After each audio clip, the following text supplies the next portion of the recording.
વાપીમાં માત્ર 2 જ કલાકમાં ખાબકેલા 4 ઇંચથી વધુ વરસાદે સમગ્ર શહેરને પાણી કરી દીધું. કરોડોના ખર્ચે જકાતનાકા પાસે નવો રેલવે અંડરપાસ અને હાઈવે વચ્ચેનો મુખ્ય એપ્રોચ રોડ બેસી જતા ભ્રષ્ટાચારના આક્ષેપો. રેલવે અંડરપાસમાં પાણી ભરાતા વાહન વ્યવહાર ઠપ તો કંચનનગર બેટમાં ફેરવાતા લોકોમાં આક્રોશ. વાપીમાં જાણે આગ ફાટી હોય તેવી સ્થિતિ સર્જાઈ છે. માત્ર 2 જ કલાકમાં ખાબકેલા 4 ઇંચથી વધુ વરસાદે સમગ્ર વાપી શહેરને પાણી કરી દીધું છે. આ પ્રથમ જ ભારે વરસાદે સ્થાનિક તંત્રની પ્રી મોન્સૂન કામગીરીના ધજાગરા ઉડાવી દીધા છે. કરોડોના ખર્ચે નવો બનેલો રસ્તો પહેલા જ વરસાદમાં ધોવાઈ જતા લોકોમાં ભારે રોષ જોવા મળી રહ્યો છે. મેઘરાજાએ ધમાકેદાર બેટિંગ કરતા વાપી શહેરમાં જળબંબાકારની સ્થિતિ સર્જાઈ છે. વરસાદ ખાબકતા જનજીવન સંપૂર્ણપણે પ્રભાવિત થયું છે. ભારે વરસાદને કારણે શહેરના તમામ નીચાણવાળા વિસ્તારો જળમગ્ન થઈ ગયા છે અને રસ્તાઓ પર નદીઓ વહેતી હોય તેવા દ્રશ્યો સર્જાયા છે. આ આફતની વચ્ચે વાપીના રેલવે અંડરપાસમાં ગળાડૂબ પાણી ભરાઈ જતા વાહન વ્યવહાર તદ્દન ઠપ થઈ ગયો હતો.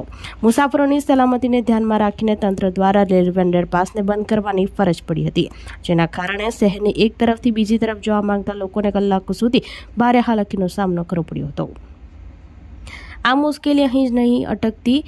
જીયુડીસી દ્વારા કરોડો રૂપિયાના ખર્ચે જકાતનાકા નજીક જે નવો રેલવે અંડરપાસ બનાવવામાં આવ્યો હતો. અંડરપાસ અને હાઈવે વચ્ચેનો મુખ્ય એપ્રોચ રોડ ભારે વરસાદના કારણે બેસી ગયો છે. કરોડના ખર્ચે બનેલો નવો રસ્તો પહેલા જ વરસાદમાં બેસી જતા ભ્રષ્ટાચારના લોકોએ આક્ષેપો કર્યા હતા. જોકે ઘટનાની ગંભીરતાને જોતા જીયુડીસી દ્વારા હાલ યુદ્ધના ધોરણે રિપેરિંગ કામગીરી શરૂ કરી દેવામાં આવી છે અને રસ્તો બંધ કરવામાં આવ્યો છે. મહાનગરપાલિકા દર વર્ષે પ્રી મોન્સૂન કામગીરીના મોટા દાવા કરે છે, પરંતુ માત્ર 2 કલાકના વરસાદે પાલિકાના તમામ દાવાને હવા કાઢી નાખી છે.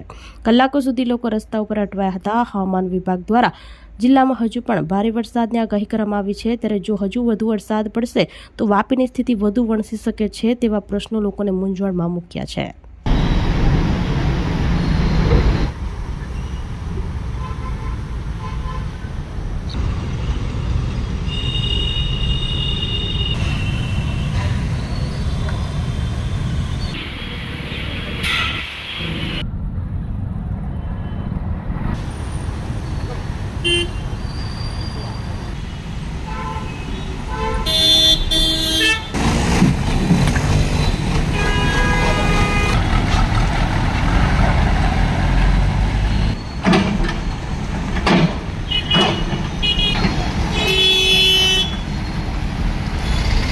Kevin Modi, deputy project manager.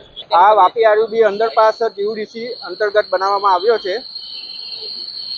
અને આ જે એપ્રોચના આરયુબીના જે સર્વિસ રોડ છે અને સર્વિસ રોડ નેશનલ હાઈવેને મર્જ પોર્શનમાં અતિથી ભારે વરસાદના કારણે સોઇલ સેટલમેન્ટ થયું છે, જેના કારણે ટ્રાફિક પણ બંધ કરવામાં આવ્યો છે અને હવે રિપેરિંગનું કામગીરી ચાલુ કરી દેવામાં આવેલી છે અને એ રિપેરિંગની કામગીરી પૂર્ણ થતાં ટ્રાફિક ફરીથી શરૂ કરી દેવામાં આવશે. અને એ ઘટનાના સમય તરત જીયુડીસી અમારા ડિપાર્ટમેન્ટ તરફથી તરત એક્શન લઈને કામગીરી શરૂ કરી દેવામાં આવેલી. તેમજ વાપીના કંચનનગર વિસ્તારમાં પહેલા જ વરસાદમાં સ્થાનિકોની મુશ્કેલીઓ બેવડાઈ ગઈ છે. સવારથી પડેલા 4 ઇંચ વરસાદને કારણે આખું કંચનનગર બેટમાં ફેરવાઈ ગયું છે અને લોકોના ઘરોમાં પાણી ઘૂસી ગયા છે. ઘરવખરીનો સામાન પાણીમાં ગરકાવ થઈ જતા સ્થાનિક લોકોમાં તંત્ર સામે ભારે આક્રોશ જોવા મળી રહ્યો છે. સ્થાનિક રહીશોનો સીધો આક્ષેપ છે કે નગરપાલિકા કે સ્થાનિક તંત્ર દ્વારા ચોમાસા પહેલા ગટરોની યોગ્ય સફાઈ કરવામાં આવી ન હતી. પ્રી મોન્સૂન કામગીરી માત્ર કાગળ ઉપર જ રહી ગઈ હોવાના કારણે આજે આ નોબત આવી છે. ગટરો જામ હોવાથી વરસાદી પાણીનો નિકાલ ન થયો અને બધું પાણી લોકોના ઘરોમાં ભરાઈ ગયું. ગટર સાફ નહીં કરી ગયેલા, બધું ઘરમાં પાણી ભરાઈ ગયેલું. ગટરનું ખાલી કચરો કરી ગયેલા બધું કઈ સાફ જ નહીં કરે, બધું ઘરમાં પાણી ભરાઈ ગયું. આ વાપી મહાનગરપાલિકાની કામગીરી છે એનો નતીજો છે કે ગરીબ માણસોના ઘરમાં પાણી આવી. હવે આમાં બીમાર કરે એવો સંજોગ ઊભો થઈ ગયો છે. એનો જિમ્મેદાર વાપી મહાનગરપાલિકા એટલે આ બધું પાણી ઘરમાં ઘૂસી ગયું છે. આ જોવો તમે આવીને હવે અમે કેવી રીતના રહીએ. આપણી સંકલ્પ ન્યૂઝ ચેનલને સબસ્ક્રાઇબ અને લાઇક કરો, બેલ આઇકન દબાવો જેથી આવનાર ન્યૂઝ અપડેટ્સની નોટિફિકેશન આપના મોબાઈલ પર સૌથી પહેલા પહોંચે. Like, subscribe and share the video.